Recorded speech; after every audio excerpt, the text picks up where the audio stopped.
O que acabou de acontecer no Japão neo era suposto ser possível. Durante anos, vista mesma história. Carros elétricos são caros. São para quem tem dinheiro.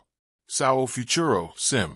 Mas um futuro que ainda vai demorar décadas a chegar à tua carteira. A China lançou o Wuling Hongguang Mini EV por cerca de $4.500 e o mundo diz: é barato, mas parece brinquedo. A Tesla permitiu carro de $25.000 e esse carro ainda não saiu do papel. A Europa debate impostos, subsídios, e esse consegue o uneo competir com os preços chineses. E depois do nada, sem campanhas de marketing gigantescas, sem teasers de Hollywood. A Toyota, sim. A Toyota. A mesma que diz que os elétricos não irão ao futuro. Anuncia algo que ninguém vai chegar. Carro elétrico. Novo. De fábrica. Com preço que parece euro de impresso. $7.000. Ou melhor. Cerca de €6.400. Neo é conchido. Neo é prototipo que nunca vai ser do papel. É carro de projeto. Com 4 rodas, portas. Tejadilho. E uma bateria que permite mais de 200 km de autonomia. E o anuncio neo veio de uma startup obscura ou de uma empresa chinesa com subsídios infinitos. Veio de uma das maiores montadoras do planeta. Uma empresa que, há poucos anos, apostava tudo no hidrogênio e chamava aos elétricos uma moda passageira. A pergunta que ninguém está a fazer, mas que devia estar a fazer, é simples. Se a Toyota consegue fazer isto por $7.000, o que é que as outras andarão a fazer com os tus $40.000? O anuncio foi feito a 22 de julho de 2026. Uma data que, daqui a uns anos, vais lembrar-te como o dia que o mercado dos carros elétricos muda para sempre. Porque não se trata apenas de carro barato. Trata-se de sinal. Sinal de que a guerra dos preços no setor automobilista prestes a entrar numa fase que ninguém, nem a Tesla, nem a BYD, nem a Volkswagen, estava preparado para enfrentar. E o mais assustador, este carro nem sequer é o melhor que a Toyota vai lançar. Não estás alarmado. €6.400. O melhor. $7.000. Para carro novo, de fábrica, com garantia e 4 rodas. Isto não é erro de cálculo. Isto é terremoto na indústria automóvel. Para teres uma ideia do que este número significa. Olha para o que a Toyota estava a fazer há apenas ano. O BZ4X. O primeiro elétrico a sérios de Toyota. Chegou à Austrália em 2025 por $66.000 australianos antes de impostos. E vendeu 858 unidades em todo o ano. Para comparqueo, a Tesla vendeu 2.700 Model Y número único MES. A Toyota percebeu que o preço estava errado. Corta $10.000 australianos no BZ4X em 2026. Ficou a $55.990 australianos. Ainda $49.000 americanos. O dobro do carro de 7.000 que acabou de anunciar. Então o que mudou? Como é que a Toyota passa de 49.000 para 7.000? A resposta está na China. A Toyota não está a construir este carro no Japão. Está a construí-lo na China. Numa parceria com a BYD. Sim, a mesma BYD que a Toyota diz que vai ultrapassar. O BZ3X, SUV compacto elétrico fabricado na China. Custa cerca de 130.000 renminbi. Ou $18.000. E vende-se como pesos quentes. Este novo carro de $7.000 é a versão ainda mais pequena. Ainda mais barata. De mesma estratégia. E a BYD. Enquanto a Toyota anunciava este preço, a BYD anunciava o raco. Que carro elétrico para o mercado japonês. Por $2,145 de ienes. Cerca de $13.000, antes dos subsídios. Após subsídios, fica baixo dos $2.000 de ienes. EA BYD Lanco o precisamente no segmento que representa 36,5% de todas as vendas de carros novos no Japão. Ou seja, a guerra neo é entre a Toyota e a Tesla. A guerra é entre a Toyota e a BYD. E esta acontecer no segmento onde o preço decide tudo. O carro de $7,000 de Toyota Neo é carro de luxo. Neo tem ecrãs gigantes. Neo tem bancos ajustáveis eletricamente. Neo tem teto panorâmico. É carro feito para uma coisa. Ser opco mais barato possível. Sem ser brinquedo. E pergunta que arte é. Consegue a Toyota fazer isto com qualidade? Eis que os $7,000 são reis. Ou há uma letra pequena que ninguém está a ver? Deixa a tua resposta nos comentários agora mesmo. Leo todos e cada deles. Porque a verdade é que este preço é apenas o início. A segunda parte da história. A bateria. A autonomia. A tecnologia que permite este preço. É aquilo que a Toyota Neo quer que seus concorrentes descubram. E a bateria deste carro Neo é o que está a pensa. Neo é a bateria que a Tesla USA. É algo muito mais barato. Baterias de iOS delicio. Todos conhecem. A Tesla USAs. A BYD USAs. A Volkswagen USAs. E são caras. Uma bateria de 60 kWh. Como a que esta number Tesla Model 3. Custa a montadora cerca de $6,000 a $8,000 só para o pacote de células. Ora, esse o carro inteiro custa $7,000. Como é que a Toyota mete lá uma bateria? A resposta chama-se LFP. Lithium iron phosphate. Neo é uma bateria de ions de lítio normal. É uma bateria de lítio ferrofosfato. E tem uma vantagem brutal. Custa cerca de 40% menos que as baterias tradicionais.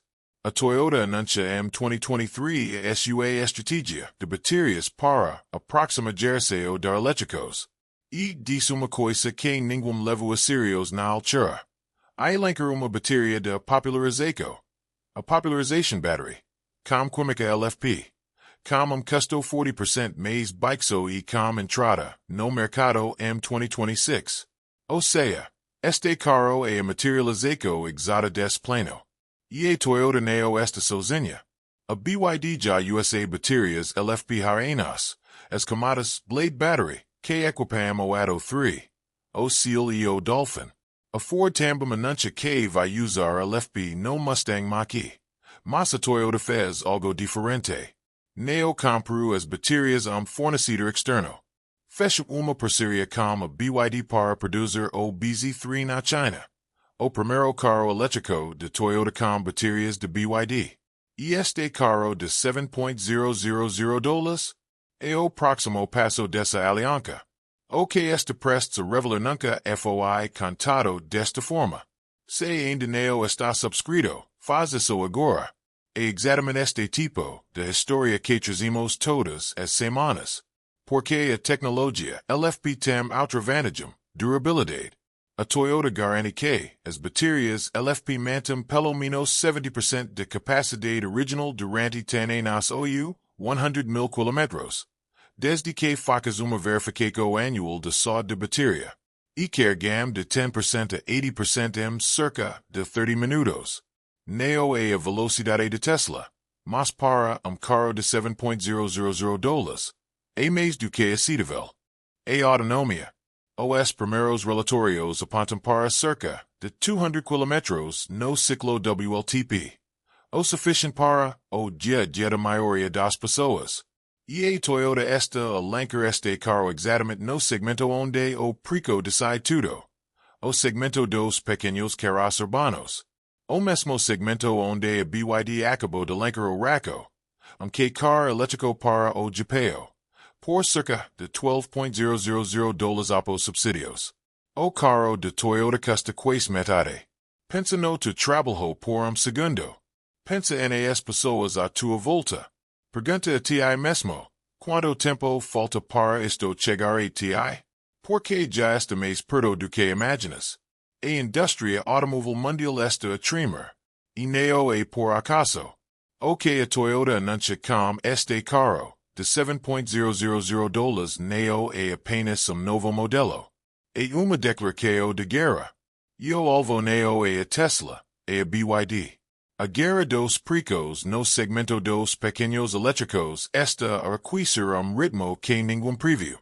A BYD lançou o Raco no Japão a 26 de julho de 2026, exatamente 4 dias depois do anúncio de Toyota.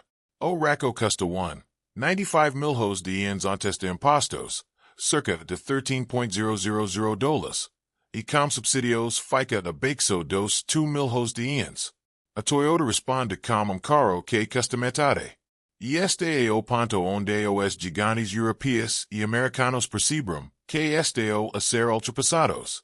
Porque enquanto a Volkswagen permite elétrico de $21.000 para a Europa, e a Tesla ainda não entregou o seu carro de $25.000, a Toyota e a BYD estão a lutar pelo segmento que representa 36,5% de todas as vendas de automóveis no Japão. O segmento que car. O segmento dos carros pequeños, baratos, urbanos. O segmento que, na Europa, é dominado pelo Dacia Spring, que custa cerca de €18.000. E é verdade que ninguém quer admitir esta. A Toyota prende como a China. A Toyota não está a construir este carro no Japão. Está a construí-lo na China, numa parceria com a BYD. A BZ3, o primeiro fruto dessa aliança, é fabricado na Tianjin pela FAW Toyota, com baterias Blade de BYD e motores de BYD, e vende-se exclusivamente na China. O que a Toyota fez foi simples. Usou a infraestrutura chinesa, a cadeia de fornecimento chinesa, os custos de produção chineses, e trouxe essa experiência para o mercado japonês. E o resultado é carro que custa $7.000. O que a Toyota fez foi, na prática, inverter a lógica que a maioria dos fabricantes ocidentais ainda segue. Em vez de tratar a China apenas como mercado onde se vendem carros, trata-a como sítio onde se aprende a construí-los mais barato. E depois trouxe conhecimento de volta para casa. Os analistas já estão a soar o alarme. O Greenpeace publicou relatório em outubro de 2025 a criticar a Toyota por ter cortado o seu objetivo de vendas de BEVs para 2026 de 1.5 para 800.000 unidades. Mas o que o relatório neo diz que a Toyota está a jogar jogo diferente. Neo está a tentar vender milhões de carros elétricos caros. Está a tentar dominar o segmento dos carros baratos. E se conseguir, a indústria muda para sempre. E aqui chegamos ao ponto onde tudo se junta. Onde o preço, a tecnologia, a guerra com a BYD, e a estratégia de Toyota se cruzam numa única conclusão que vai mudar a indústria para sempre. Porque o que acabaste de ver neo é apenas o lançamento de carro. É o anúncio de uma nova era.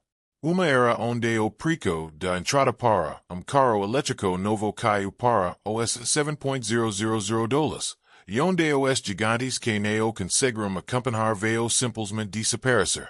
Os números são brutais. As vendas de EVs no Japão representam apenas 3,5% do total de veículos vendidos em 2023, contra uma média global de 18%. E a Toyota, a maior montadora do mundo, vendeu apenas cerca de 2.000 EVs em todo o Japão durante 2024. 2.000 unidades. Number pace que vende for 5.000 de carros por ano. A Toyota percebeu que o seu modelo neo funciona no segmento elétrico. E por isso, fez uma escolha radical. Em vez de competir com a Tesla no segmento dos carros caros, decidiu competir com a BYD no segmento dos carros baratos. E os resultados já estão à vista. O MIBIT, o carro de $7.000 de startup japonesa KG Motors, já recebeu mais de 2.250 encomendas, com mais de 95% de serum de proprietários que já tem pelo menos carro. A KG Motors planeia a entregar 3.300 unidades 8 marco de 2027, E parter die producer 10.000 unidades por ano. Uma startup. Uma empresa que nem sequer existe há 3 anos. E já esta vender mais EVs no Japão do que a Toyota. O fundador de KG Motors, Kazunari Sanoki, disse uma coisa que resume tudo. Toyota diz que os EVs neo são a única solução porque a Toyota, os japoneses assumem que deve ser verdade. Grande número de pessoas no Japão parece acreditar que os EVs neo se veio tornar populares. A Toyota criou o seu próprio problema. E agora está a tentar resolvê-lo com carro de $7.000. Mas a verdade é que este movimento neo é sobre o Japão. É sobre o mundo. Porque assim a Toyota consegue fazer carro elétrico por $7.000 no Japão. O que é que impede a Toyota de fazer o mesmo na Europa? Na América do Sul e África? A resposta é nada. Repara na estatística mais reveladora de tudo isto. Mais de 95% dos compradores do MIB já têm, pelo menos carro. Neo é gente desesperada por transporte agora na opção mais barata que encontra. É gente que já tem a alternativa e ainda assim escolhe pagar $7.000 por segundo veículo elétrico simples. Isso diz muito sobre o appetite real do mercado quando o preço deixa de ser barreira. E é aqui que a história deixa de ser sobre carro e passa a ser sobre sistema inteiro colapso silencioso. Porque durante anos, a narrativa dominante foi construída em torno de uma ideia confortável. Os carros elétricos baratos são, por definição, carros piores, brinquedos chineses sem qualidade, sem segurança, sem durabilidade. Essa narrativa permite que os fabricantes tradicionais continuem a cobrar 40, 50, $60 mil por elétrico, escondidos atrás de culpa de que qualidade tem preço. A Toyota, como sua reputação de fiabilidade quase religiosa, acaba de destruir essa de culpa com as próprias mãos. Se a marca mais associada à palavra durabilidade, no mundo inteiro consegue vender elétrico a $7.000. Então o argumento de que preço baixo significa qualidade baixa simplesmente deixa de fazer sentido. E o mais interessante pensa no que vamos seguir. Se este carro se vender bem, esse a projeto escolar, esse a parceria com a BYD esse aprofundar ainda mais, a Toyota terá construído, sem grande alarido, o modelo que vai definir a próxima década do setor automóvel. Fabricar na China, com tecnologia chinesa, e o custo chins, e vender ao mundo inteiro. Os fabricantes que continuaram a insistir em construir elétricos caros, com margens altas. Number mundo onde a Toyota já provou que $7.000 é possível. Veio simplesmente perder a corrida antes de ela sequer comprar serios fora do Japão. Por isso, a pergunta final neo é se este carro é real. Já sabemos que é. A pergunta final é, quantos meses, ou semanas, veio demorar que este mesmo carro, ou uma versão muito parecida dele, aparica preço semelhante à porta de casa? Por quê? Alhando para a velocidade a que tudo isto está a acontecer, a resposta pode ser muito mais curta do que qualquer analista da indústria está disposto a admitir publicamente.